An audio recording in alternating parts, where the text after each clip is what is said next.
Alireza Jafarzadeh. He is the deputy director of the Washington office of the National Council of Resistance of Iran. The NCRI, as it is also known, is also out with a brand new book entitled Iran, The Rise of the Revolutionary Guard's Financial Empire, How the Supreme Leader and the IRGC Robbed the People to Fund International Terror.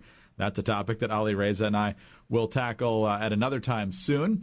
It was just in the last few days that the NCRI has been out with new intelligence suggesting that Iran is not abiding by the terms of the Iran nuclear deal, despite what the Secretary of State had to say on that last week. In fact, here's a bit of the recent Fox News report as Alireza explains what their intelligence sources and others have told them. We're talking about an extensive covert operation by the Iranian regime. Our information shows that their activities have been continuing in full gear despite the JCPOA. The group said Iran is covertly pursuing what nuclear experts call weaponization, experimenting with things like triggering devices and high explosives at this newly constructed site on the sprawling military base at Parchin. UN inspectors have received only the most limited and tightly controlled access to Parchin. The newly disclosed site carries the ominous name Plan 6.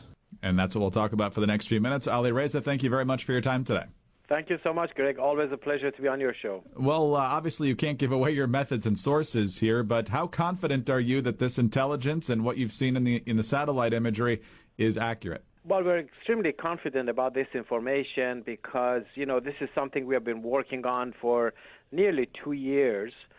Plus, these are the very same sources that have been proven accurate in the past. The network of the movement inside Iran, the Mujahideen Khalq, the MEK, was responsible for exposing Natanz uranium enrichment facility and Arak heavy water facility back in August of 2002, which basically triggered the inspections of the International Atomic Energy Agency of the sites in Iran. That was 15 years ago, and that situation has continued.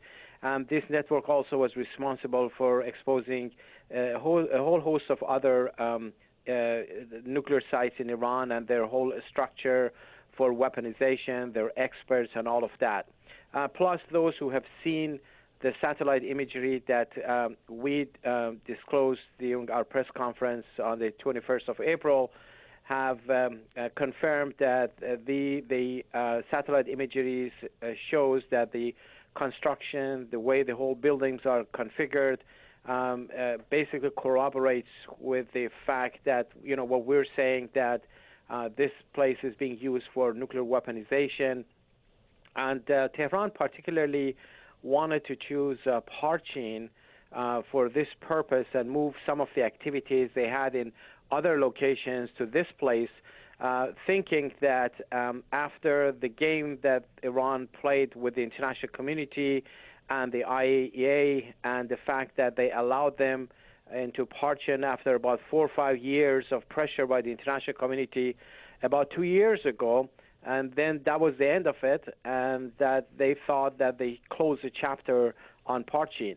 And now I think with this new evidence, this new information, there is renewed call among many, especially among the nuclear experts, that the IAEA should be able to go back to this place, but to this particular location, among other places that the IAEA has never inspected.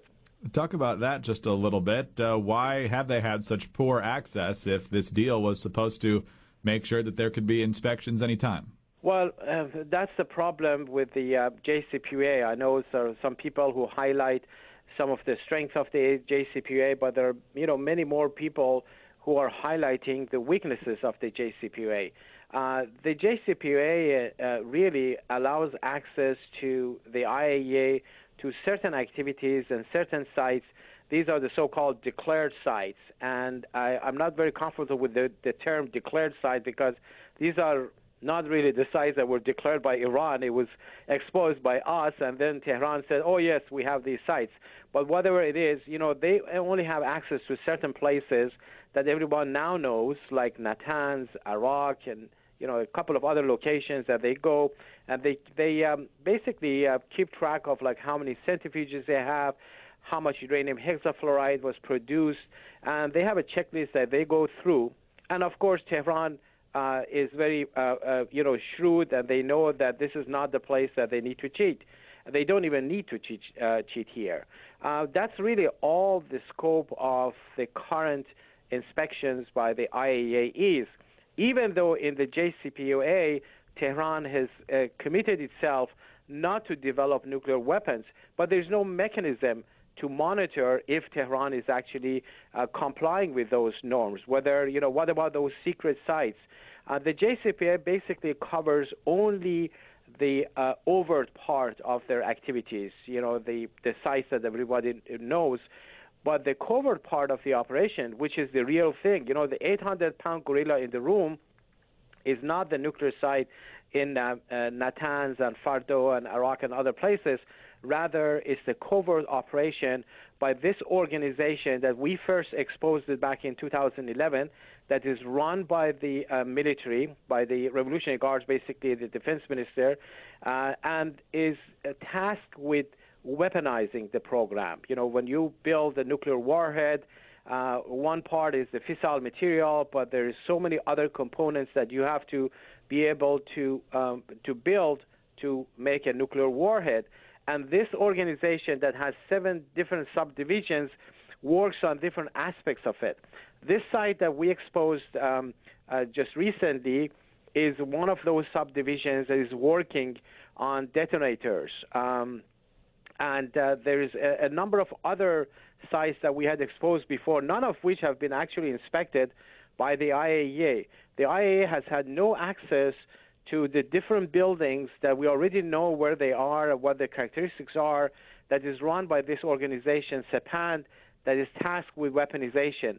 Our call is that the IAEA now has to have access to all of those buildings to be able to interview their top nuclear scientists, including Mohsen Fakhrizadeh, who is like the top person who's been like behind the whole program over the past 15, 20 years, and be able to,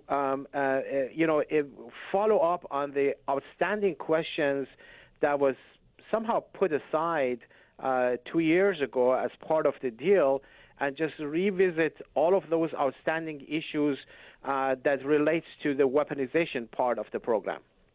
We're talking with Alireza Jafarzadeh, Deputy Director of the Washington Office of the National Council of Resistance of Iran. And Ali, I know it's difficult to put timetables on these sorts of things, especially when they're being worked on in secret in a lot of ways. But from what you've heard from your sources and from what you know about weaponization, how far along are they? Well, that's a very difficult question to answer, and I think the sure way of preventing Iran from actually building the bomb, because everyone has been talking about the breakaway time that the nuclear agreement allowed the international community to have a little bit more time before Iran decides to actually start, enriching more material. But that's all about the fissile material. But it doesn't address the weaponization part. We believe, given the whole history and all the activities they've been doing unchecked, they are very advanced. And this is something you don't want to risk, because the Iranian regime has close cooperation with North Korea. When North Korea had its third test, a nuclear test back in February 2013, Mohsen Fakhrizadeh, that's the top nuclear scientist, I mentioned his name before, was in North Korea observing the nuclear test. There is a very, very close relationship between North Korea that is helping Iran, not just on their missile program, but specifically on their nuclear weapons program. So it's a very scary situation, and the only way we know for sure that Iran will not be able to build the bomb is to change the whole situation by providing direct, immediate, unhindered access to all of these suspected sites, and build pressure on the Iranian regime, because clearly what has been going on in the past 4 or 5 years has only allowed Iran to hide its program and continue its operations. Last question before we let you go, Ali. Given these revelations that you've made in the past few days, our listeners would probably assume that you've been contacted by either the IAEA or some intermediary or others who would have some sort of jurisdiction over this. What type of communication has there been from those who should care a lot about this? Well, what we have done after we found out about the information and right before we, made it public, we shared it with certainly the U.S. government, but also with the International Atomic Energy Agency, and they have their own, process that they usually pursue. I have no idea exactly, where they are, where they're standing, but the people who have been close to the IAEA, who have worked with the IAEA, like, Mr. Olli Heinonen, who was the number 2 at the IAEA and worked there for 27 years. He has had like 25 trips to Iran. He was very concerned about what we found out about with this information, and he thought it's very important to have the inspectors back in Iran, a whole host of others who have seen the information.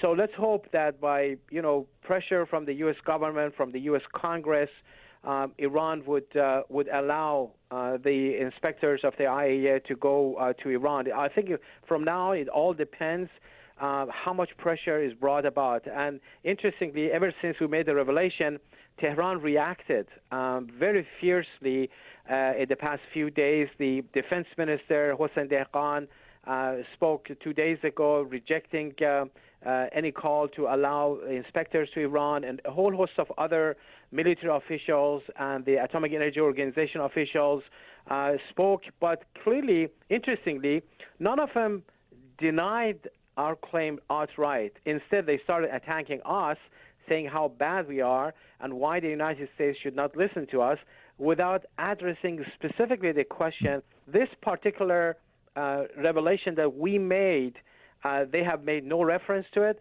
nor did they invite the IAEA to come and visit the situation. So Tehran's reactions actually is further proof to what we revealed before.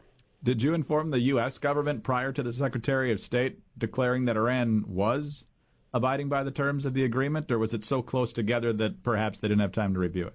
Well, what the Secretary of State really was talking about, saying that Iran is in compliance, he was really just talking about the kind of things that the IAEA was able to monitor.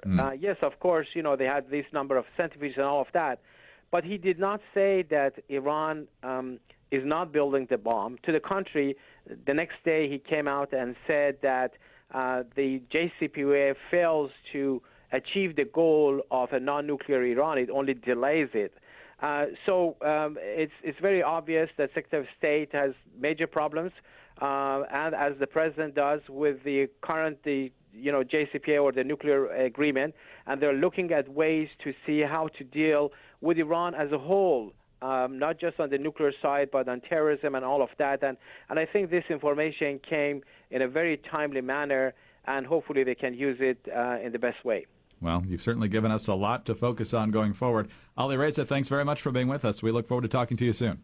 Thank you so much. I do too. Alireza Jafarzadeh is the Deputy Director of the Washington office of the National Council of Resistance of Iran. The NCRI is also out with a brand new book entitled Iran, The Rise of the Revolutionary Guard's Financial Empire, How the Supreme Leader and the IRGC Robbed the People to Fund International Terror. I'm Greg Columbus of Radio America, reporting for WND.com.